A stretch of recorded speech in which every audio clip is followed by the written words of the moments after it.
Gjykata kushtetuese ka pranuar ankimin e Arben Frokut, vrasësit të komisarit Dritan Lamaj, se janë shkelur të drejtat gjatë gjykimit duke vendosur të rihapet procesi po në kushtetuese.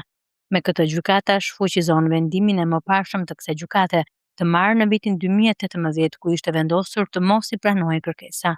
Arben Froku kishte kërkuar rihapjen e procesit gjyqësor dhe shfuqizimin si antikushtetues të vendimeve të ish gjykatës së apelit për krime të rënda dhe të kolegjit penal të gjykatës së lartë. Më 8 qershor 2017 gjykata e lartë në dhomën e Këshillimit refuzoi të kalonte dosjen për shqyrtim duke lënë në fuqi vendimin e apelit.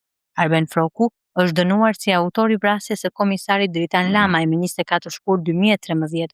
Në gjykatën e shkallës së parë të krimeve të rënda, Arben Froku u shpalli pafajshëm më 3 prill 2015, por u dënua në apel më 29 qershor 2015. Ai u ndalua në Holandë në vitin 2016, vend që jo vetëm i refuzoi ekstradimin në Shqipëri, por edhe i njohu dënimin, duke zbutur në 18 vite burg. Në shkurt të vitit 2025, Gjykata Europiane e të Drejtave të Njeriut pranoi ankimin e tij, duke vlerësuar shkeljet të drejtave të njeriut në gjykatën kushtetuese dhe duke detyruar shtetin shqiptar të rihap çështjen në këtë gjykatë.